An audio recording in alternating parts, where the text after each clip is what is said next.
আসসালামু আলাইকুম সুপ্রিয় ষষ্ঠ শ্রেণীর শিক্ষার্থীবৃন্দ, তোমরা এই চ্যানেলটি সাবস্ক্রাইব করে দিও।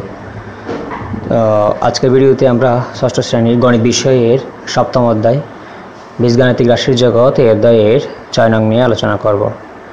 সম্পূর্ণ ধারণা পেতে ভিডিওটি না টেনে সম্পূর্ণ দেখার অনুরোধ রইল। তো 6 নম্বর দেখো, ক নম্বর হচ্ছে বহুটির পরিসীমা নির্ণয় করতে হবে। তো পরিসীমা আমরা জানি কি 2 গুণ দৈর্ঘ্য যোগ প্রস্থ।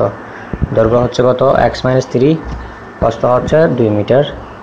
তো আমরা এখন এটা পরিসীমা নির্ণয় করব। দেখো পরিসীমা সমান আমরা কি জানি 2 গুণ দৈর্ঘ্য যোগ প্রস্থ। দেওয়া আছে দৈর্ঘ্য হচ্ছে x-3 মিটার, প্রস্থ হচ্ছে 2 মিটার। আমরা জানি আয়তক্ষেত্রের পরিসীমা হচ্ছে 2 গুণ দৈর্ঘ্য যোগ প্রস্থ। তাহলে এখানে বহুটির পরিসীমা হচ্ছে দৈর্ঘ্য হচ্ছে কত x-3 যোগ এবং প্রস্থ হচ্ছে 2 মিটার।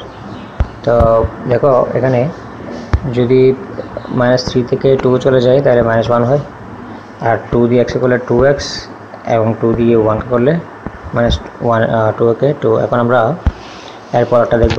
ওটা দেখো ক নম্বর হচ্ছে বহুটির ক্ষেত্রফল নির্ণয় করা। তো আমরা জানি আয়তক্ষেত্রের ক্ষেত্রফল সমান হচ্ছে দৈর্ঘ্য গুণ প্রস্থ। তো দৈর্ঘ্য দেবো, এখানে দৈর্ঘ্য হচ্ছে x-3 মিটার, প্রস্থ হচ্ছে 2 মিটার।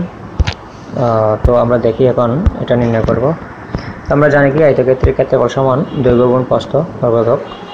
এর দৈর্ঘ্য হচ্ছে x-3 ইন্টু প্রস্থ হচ্ছে 2।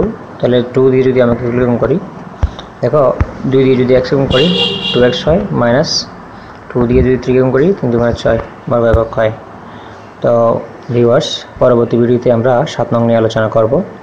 পরীক্ষা সংক্রান্ত আপডেট পেতে চ্যানেলটি সাবস্ক্রাইব করে বেল বাটনটি অন করে দিবা। দেখা হবে পরের ভিডিওতে। সে পর্যন্ত ভালো থাকো। ধন্যবাদ।